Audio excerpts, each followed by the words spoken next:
नमस्कार दर्शकों, आप देख रहे हैं न्यूज टुडे, जिसमें हर खबर है जरूरी और हर विश्लेषण है खास। बात करते हैं मुख्य सुर्खियों की। चीन ने हांगकांग में अंतर्राष्ट्रीय मध्यस्थता संगठन IOMED की स्थापना की।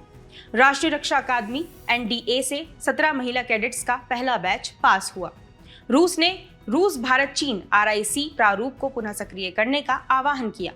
Digital hub for reference and unique virtual address Dhruva के लिए नीतिगत दस्तावेज जारी किया गया। भारत के एकीकृत रोग निगरानी कार्यक्रम IDSP 2018 से 2023 के अंतर्गत पशुजन्य जूनोटिक रोग प्रकोप रिपोर्ट किए गए। शिक्षा मंत्रालय ने राज्यों में स्कूल नामांकन में कमी पर चिंता जताई। चलिए बढ़ते हैं आज की पहली मुख्य खबर की ओर। चीन ने हांगकांग में अंतर्राष्ट्रीय मध्यस्थता संगठन IOMED की स्थापना की।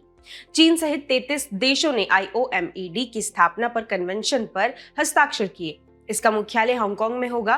संयुक्त राष्ट्र चार्टर के अनुच्छेद 33 में अंतर्राष्ट्रीय विवादों के शांतिपूर्ण समाधान के लिए वार्ता, पूछताछ, मध्यस्थता, सुलह, माध्यस्थम यानी आर्बिट्रेशन, न्यायिक समाधान या अन्य शांतिपूर्ण तरीकों का प्रावधान है। विवाद निपटान के तरीकों को लागू करने के लिए अलग अलग अंतर्राष्ट्रीय संगठन स्थापित किए गए हैं, जैसे अंतर्राष्ट्रीय न्यायालय यानी ICJ, स्थायी मध्यस्थम न्यायालय आदि। हालांकि अभी तक विवाद निपटान की मध्यस्थता विधि के लिए कोई स्थापित अंतर सरकारी संगठन नहीं था। आइए पहले अन्य अंतर्राष्ट्रीय विवाद निपटान संगठन के बारे में भी जान लेते हैं। इसमें पहला है अंतर्राष्ट्रीय न्यायालय यानी कि इंटरनेशनल कोर्ट ऑफ जस्टिस यानी ICJ। ICJ संयुक्त राष्ट्र का प्रमुख न्यायिक अंग है। इसकी स्थापना 1945 में संयुक्त राष्ट्र चार्टर के माध्यम से हुई थी। यह नीदरलैंड के हेग यानी पीस पैलेस में स्थित है। यह विविध राष्ट्रों के मध्य कानूनी विवादों का निपटारा करता है। साथ ही राष्ट्रों को अधिक अधिकृत संयुक्त राष्ट्र अंगों और विशेष एजेंसियों द्वारा संदर्भित कानूनी प्रश्नों पर सलाहकारी राय भी देता है। और अगला है स्थायी माध्यस्थम न्यायालय यानी कि परमानेंट कोर्ट ऑफ आर्बिट्रेशन। इसका उद्देश्य देखें तो इसे राष्ट्रों के बीच माध्यस्थम और विवाद समाधान के अन्य रूपों को सुविधाजनक बनाने के लिए 1899 में स्थापित किया गया था। आपको बता दें कि ऐसा मंच प्रदान करने वाला यह पहला स्थायी अंतर सरकारी संगठन है, जिसका मुख्यालय पीस पैलेस यानी कि हेग, नीदरलैंड में स्थित है। राष्ट्रीय रक्षा अकादमी यानी NDA से 17 महिला कैडेट्स का पहला बैच पास हुआ। यह क्षण भारतीय सेना में लैंगिक समावेशिता की दिशा में एक महत्वपूर्ण कदम है। यह लैंगिक बाधाओं को तोड़ने का भी प्रतीक है। साथ ही भारत की रक्षा सेवाओं में सेवा करने की इच्छुक महिलाओं की भावी पीढ़ियों के लिए एक मिसाल कायम करता है।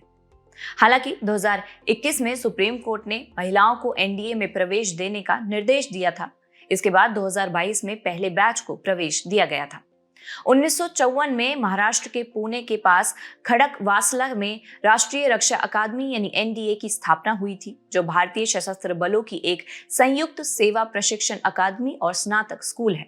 खास बात यह है कि यह दुनिया की पहली त्रिसेवा यानी ट्राई सर्विस अकादमी है। इसी के साथ आइए रक्षा बलों में महिलाओं की भागीदारी का महत्व भी देख लेते हैं। सबसे पहले है लैंगिक समानता। गैर भेदभावपूर्ण अवसरों का प्रावधान समानता के अधिकार अनुच्छेद 14, 15 व 16 के अनुरूप है तथा प्रतिभा पूल और भर्ती की दृष्टि से साइबर युद्ध और डिजिटल रूप से सुसज्जित हथियारों के युग में महिलाएं हथियारों को कुशलतापूर्वक संभाल सकती हैं। बात करें मानवीय और शांति मिशन की, तो महिलाएं स्थानीय आबादी में आसानी से घुल मिल जाती हैं, खासकर ऐसे समाजों में जहां सांस्कृतिक मानदंड पुरुष सैनिकों के साथ वार्ता को सीमित कर सकते हैं।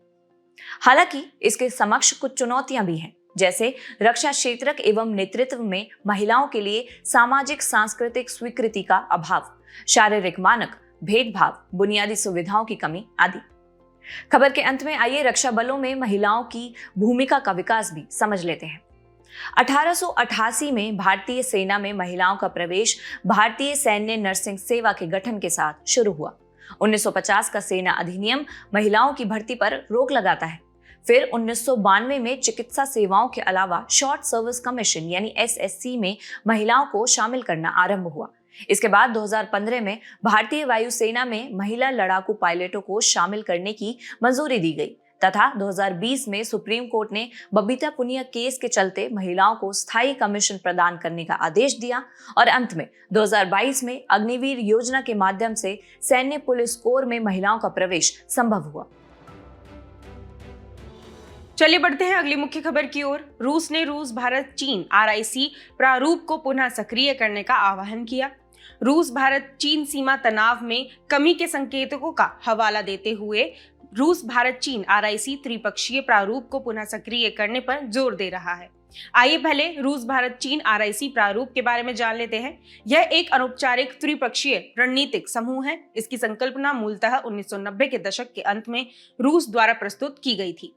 इसका उद्देश्य पश्चिमी देशों के प्रभुत्व को संतुलित करना था। पिछले कुछ वर्षों में इसके तहत 20 से अधिक मंत्री स्तरीय बैठकों का आयोजन किया गया है। इससे तीनों देशों के बीच विदेशी नीति, अर्थव्यवस्था और सुरक्षा में सहयोग को बढ़ावा मिला है। आपको बता दें कि भारत और चीन के बीच 2020 के गलवान घाटी संघर्ष के बाद यह प्रारूप निष्क्रिय है। आइए अब इसके महत्व को भी समझ लेते हैं। इसमें सबसे पहला है सबसे बड़े यूरेशियन देश। ये तीनों देश वैश्विक भूभाग के 19% से अधिक भाग पर फैले हैं और वैश्विक GDP में 33% से अधिक का योगदान देते हैं। तीनों देश ब्रिक्स, G20, शंघाई सहयोग संगठन आदि के भी सदस्य हैं। फिर है बहुपक्षवाद। यह एक पक्षवाद का विरोध करता है और बहुध्रुवीय वैश्विक शासन व्यवस्था के विचार का समर्थन करता है। तीसरा है गैर पश्चिम अभिव्यक्ति। यह वैश्विक मुद्दों पर वैकल्पिक नजरिया प्रस्तुत करता है और वैश्विक संस्थाओं में समानता एवं सुधार का समर्थन करता है। तीनों ही देश परमाणु शक्ति संपन्न है तथा रूस और चीन संयुक्त राष्ट्र सुरक्षा परिषद के स्थायी सदस्य भी हैं। चौथा है यूरेशियन एकीकरण। यह अंतरराष्ट्रीय उत्तर दक्षिण परिवहन गलियारा INSTC और यूरेशियन आर्थिक संघ जैसी परियोजनाओं के लिए भी सार्थक बन सकता है। आइए अब इसके आगे की राह को भी समझ लेते हैं। RIC प्रारूप भारत के लिए अवसर और चुनौतियां दोनों प्रस्तुत करता है। चूंकि भारत रणनीतिक स्वायत्तता को प्राथमिकता देता है, इसलिए उसे RIC में अवसरों को संतुलित करना चाहिए और किसी एक पक्ष तक सीमित होने से बचना चाहिए, चाहे वह पश्चिमी हो या गैर पश्चिमी। चलिए खबर को समाप्त करने से पहले रूस भारत चीन RIC को पुनः सक्रिय करने के समक्ष चुनौतियां भी जान लेते हैं। इसमें पहला है भारत चीन सीमा तनाव के कारण भारत और चीन के बीच विश्वास की कमी है। अगला है भारत द्वारा रणनीतिक संतुलन।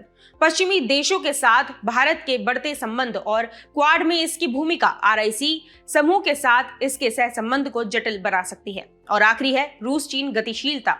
विशेष रूप से यूक्रेन संघर्ष के मद्देनजर रूस की चीन के साथ बढ़ती नजदीकी भारत के लिए RIC मंच की निष्पक्षता को लेकर चिंता पैदा कर सकती है। Digital hub for reference and unique virtual address यानी ध्रुवा के लिए नीतिगत दस्तावेज जारी किया गया। डाक विभाग यानी DOP ने ध्रुवा का संपूर्ण फ्रेमवर्क बताने वाला एक व्यापक नीतिगत दस्तावेज जारी किया है। ध्रुवा वास्तव में राष्ट्रीय स्तर की digital address digital public infrastructure यानी DPI है। चलिए सबसे पहले ध्रुवा के मुख्य बिंदुओं पर एक नजर डाल लेते हैं। ध्रुवा एक प्रकार का डिजिटल पब्लिक इंफ्रास्ट्रक्चर DPI है। इसे भारत के प्रत्येक परिवार को एक विशिष्ट डिजिटल एड्रेस प्रदान करने के लिए डाक विभाग द्वारा विकसित किया जा रहा है। आपको बता दें कि यह अधिक सुरक्षित डिजिटल कार्यप्रणाली सुनिश्चित करेगा, जिसमें यूजर्स जियो कोडेड फ्रेमवर्क का उपयोग करते हुए एड्रेस की सटीक जानकारी साझा कर सकते हैं। इस पहल का उद्देश्य एड्रेस की जानकारी के प्रबंधन को मूलभूत पब्लिक इंफ्रास्ट्रक्चर का दर्जा देना है। इससे प्रभावी शासन, समावेशी तरीके से सेवा वितरण और यूजर्स को बेहतर सेवा अनुभव सुनिश्चित होगा। ध्रुवा के दो प्रमुख लेयर्स हैं, जिसमें पहली है डिजिटल पोस्टल इंडेक्स नंबर यानी डिजिपिन। यह 10 अंकीय अल्फा न्यूमेरिक कोड है। यह कोड भारत की भौगोलिक सीमाओं में लगभग 4x4 मीटर के समान ग्रिड बनाकर भूस्थान अवस्थिति यानी अक्षांश देशांतर को दर्शाएगा। डिजिपिन भूस्थानिक यानी जियोस्पैशियल डेटा के आधार पर स्थानों की सटीक तरीके से पहचान करता है। और दूसरा है डिजिटल एड्रेस लेयर। यह यूजर्स केंद्रित व सहमति आधारित प्रणाली है। यह डिजिपिन पर आधारित है। यह प्रणाली यूजर्स को अपने डिजिपिन और पते का विवरण दर्शाने के लिए कस्टम लेबल बनाने की अनुमति देती है। चलिए इसकी मुख्य विशेषताएं भी जान लेते हैं। यह प्राइवेसी और सिक्योरिटी सुनिश्चित करेगा, पारस्परिक संचालन और खुलापन सुनिश्चित करेगा। इसमें मांग के अनुसार विस्तार करने की क्षमता है तथा यह पारदर्शिता और जवाबदेही सुनिश्चित करेगा व नवाचार को बढ़ावा देगा आदि। अगली खबर पर बढ़ने से पहले आइए ध्रुवा पहल के मुख्य लाभ समझ लेते हैं। पहला है नागरिकों के लिए लाभ, जैसे सरकारी योजनाओं, राशन वितरण और आपात सेवाओं के लिए लाभार्थी तक पहुंचने में मददगार तथा यह ई-कॉमर्स, डाक एवं कुरियर सेवाओं के सही व्यक्ति तक वितरण में सुधार करेगा। दूसरा है निजी क्षेत्र के लिए लाभ, जैसे यह लॉजिस्टिक्स और डिलीवरी में सुधार करेगा। बैंकों, एनबीएफसीज, टेलीकॉम और फिनटेक कंपनियों द्वारा एड्रेस वेरिफिकेशन को आसान बनाएगा तथा इससे सुदूर क्षेत्रों में व्यावसायिक सेवाएं सटीकता से पहुंचना आसान हो जाएगा। वहीं बात करें गवर्नेंस के लिए लाभों की, तो इससे गवर्नेंस को वंचित क्षेत्रों तक पहुंचाया जा सकेगा। कल्याणकारी योजनाओं का लाभ पात्र लाभार्थियों तक पहुंचने में मदद मिलेगी तथा बेहतर योजना निर्माण एवं शहरों में सेवाओं के बेहतर प्रबंधन में मदद मिलेगी। चलिए बढ़ते हैं अगली मुख्य खबर की ओर। भारत के एकीकृत रोग निगरानी कार्यक्रम IDSP 2018 से 2023 के अंतर्गत पशुजन्य जीनोटिक रोग प्रकोप रिपोर्ट किए गए। विश्लेषण से पता चला है कि एकीकृत रोग निगरानी कार्यक्रम के तहत दर्ज कुल प्रकोपों में से 8.3% पशुजन्य बीमारियां थी। आपको बता दें कि पशुजन्य बीमारियां वे होती है जो जानवरों से फैलती हैं। इसके अलावा हर महीने औसतन 7 पशुजन्य प्रकोप सामने आए हैं। पशुजन्य प्रकोपों के लिए 29.5% के लिए जापानी इंसेफेलाइटिस जिम्मेदार है। इसके बाद लेप्टोस्पायरोसिस और स्क्रब टाइफस का स्थान आता है। पशुजन्य रोग प्रकोप की लगभग 1/3 घटनाएं पूर्वोत्तर भारत में दर्ज की गई हैं। उसके बाद दक्षिणी क्षेत्र का स्थान रहा। आइए पशुजन्य रोगों के बारे में भी बात कर लेते हैं। WHO के अनुसार जूनोसिस को उन बीमारियों और संक्रमणों के रूप में परिभाषित किया जाता है जो कशेरुकी जानवरों और इंसानों के बीच प्राकृतिक रूप से फैलते हैं। पशुजन्य रोग के वाहक जीवाणु, विषाणु और परजीवी हो सकते हैं। साथ ही ये सीधे संपर्क में आने से या भोजन, पानी या पर्यावरण के माध्यम से मनुष्यों में फैल सकते हैं। इसके अलावा विश्व स्तर पर हर वर्ष जूनोसिस के कारण लगभग लाखों लोगों की मौत हो जाती है। विश्व स्तर पर रिपोर्ट की गई उभरती संक्रामक बीमारियों में से 60% जूनोसिस प्रकृति की है। आइए अब इसके लिए उठाए गए कदम भी जान लेते हैं। इसमें पहला है एकीकृत रोग निगरानी कार्यक्रम यानी IDSP। यह मानव स्वास्थ्य के लिए हानिकारक 6 पशुजन्य रोगों अर्थात एंथ्रेक्स, क्रीमियन कांगो, रक्तस्रावी बुखार यानी CCHF, रेबीज, क्यासानुर, फॉरेस्ट डिजीज यानी KFD, लेप्टोस्पायरोसिस और स्क्रब टाइफस पर डेटा की निगरानी करता है। अगला है जूनोसिस की रोकथाम और नियंत्रण के लिए नेशनल वन हेल्थ प्रोग्राम। इसका उद्देश्य राष्ट्रीय, राज्य और जिला स्तर पर वन हेल्थ को संस्थागत बनाना व एकीकृत निगरानी तथा वन हेल्थ पर एकीकृत सामुदायिक आउटरीच कार्यक्रम बनाना है। और तीसरा है रोग विशेष कार्यक्रम, जिसमें राष्ट्रीय रेबीज नियंत्रण कार्यक्रम, लेप्टोस्पायरोसिस की रोकथाम और नियंत्रण के लिए कार्यक्रम तथा सर्पदंश की रोकथाम एवं नियंत्रण के लिए राष्ट्रीय कार्यक्रम शामिल है। आइए अब बीमारियों के उभरने के प्रमुख कारण भी जान लेते हैं, जिनमें वन्य जीवों या जंगलों पर अतिक्रमण, यात्रा में वृद्धि, गहन पशुपालन और प्रोटीन युक्त भोजन की बढ़ती मांग, वनों की कटाई और जानवरों का व्यापार, खराब स्वच्छता व्यवस्था, शहरी विस्तार और भूमि उपयोग में बदलाव, रोग जनकों यानी वायरस आदि में आनुवंशिक बदलाव, पर्यावरणीय बदलावों से मच्छर जैसे वाहकों की संख्या में वृद्धि, वायु प्रदूषण और जनसंख्या में वृद्धि आदि शामिल हैं। शिक्षा मंत्रालय ने राज्यों में स्कूल नामांकन में कमी पर चिंता जताई। शिक्षा मंत्रालय ने राज्यों में निजी स्कूलों में नामांकन में लगातार वृद्धि तथा सरकारी और सरकारी सहायता प्राप्त स्कूलों में नामांकन में कमी पर चिंता प्रकट की। UDISE+ के आंकड़ों के अनुसार 2023-24 में लगभग 36% छात्रों का नामांकन निजी स्कूलों में हुआ था। इसे देखते हुए मंत्रालय ने राज्यों को सरकारी स्कूलों में घटते नामांकन को रोकने के लिए कदम उठाने को कहा है। उदाहरण के लिए 2023-24 के दौरान आंध्र प्रदेश में लगभग 73% स्कूल सरकारी हैं, लेकिन इनमें केवल 46% छात्रों का नामांकन है, जबकि लगभग 25% निजी स्कूलों में 52% छात्रों का नामांकन है। चलिए सबसे पहले सरकारी स्कूलों की तुलना में निजी स्कूलों में नामांकन में वृद्धि के लिए जिम्मेदार कारक जान लेते हैं। गुणवत्तापूर्ण शिक्षा की बढ़ती मांग को देखें तो अभिभावक निजी स्कूलों को बेहतर शिक्षा, बेहतर अवसंरचना और शिक्षण गुणवत्ता के लिए प्राथमिकता देते हैं। वहीं बात करें निवेश की, तो विश्व बैंक के अनुसार शिक्षा में सार्वजनिक निवेश 2021 में सकल घरेलू उत्पाद का 4.6% था, जो 2022 में घटकर 4.1% रह गया। आपको बता दें कि नई शिक्षा नीति NEP 2020 के अनुसार शिक्षा पर GDP का 6% खर्च किया जाना चाहिए तथा राज्य विनियमन और निगरानी के अंतर्गत सरकारी स्कूलों में प्रशासनिक भ्रष्टाचार और निगरानी की कमी से शिक्षा की गुणवत्ता प्रभावित होती है। उदाहरण के लिए शिक्षकों की अनुपस्थिति, सर्व शिक्षा अभियान तथा मिड डे मील का अप्रभावी कार्यान्वयन, वहीं अन्य कारणों में प्रति व्यक्ति आय में वृद्धि, निजी स्कूलों की बढ़ती उपलब्धता व पहुंच आदि शामिल है। चलिए इसी के साथ इसके सकारात्मक और नकारात्मक प्रभाव भी जान लेते हैं।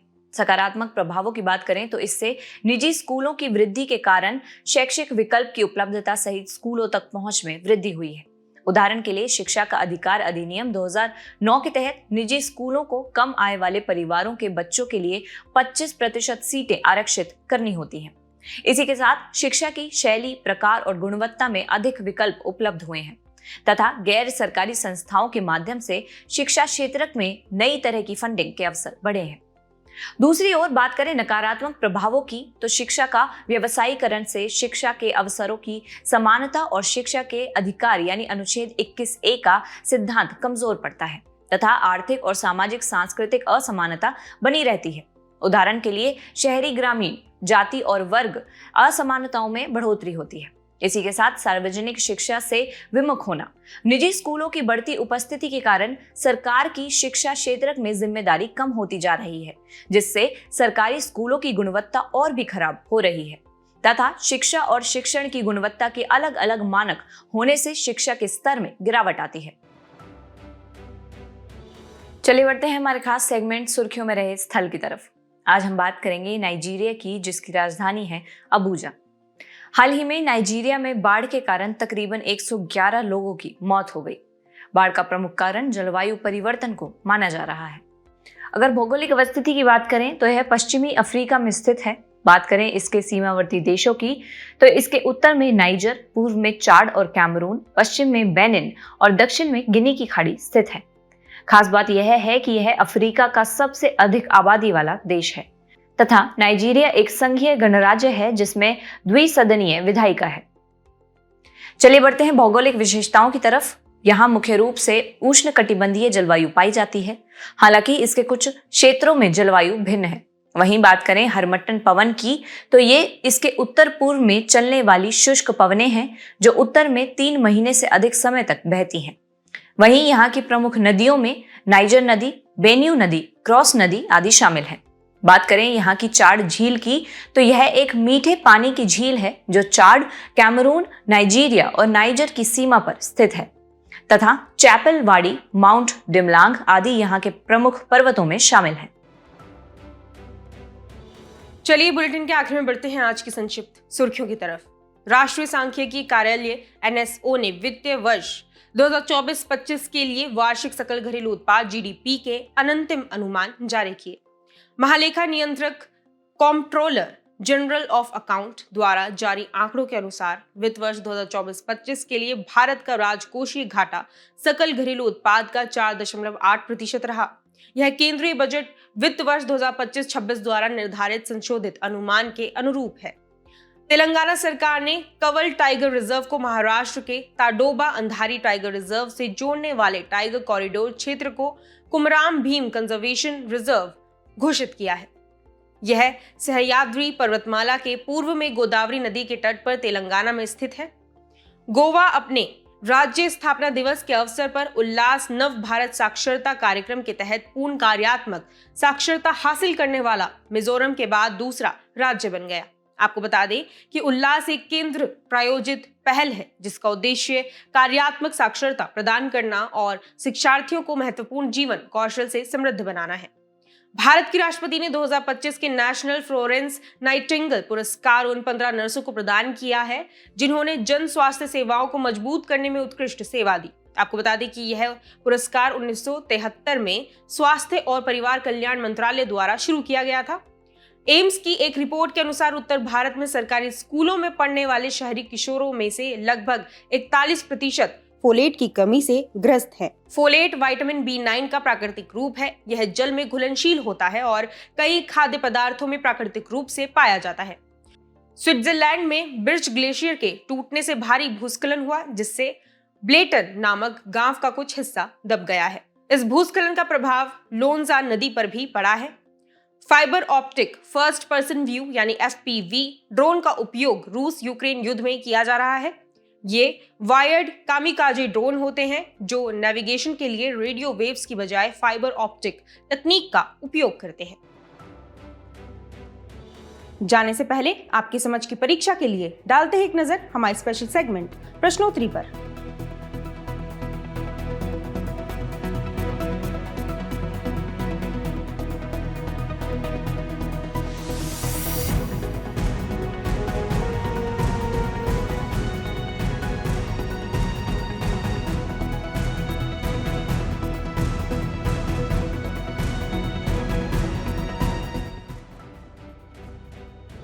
हमसे जुड़ने के लिए आपका धन्यवाद। उम्मीद है न्यूज टुडे का यह बुलेटिन आपको पसंद आया होगा।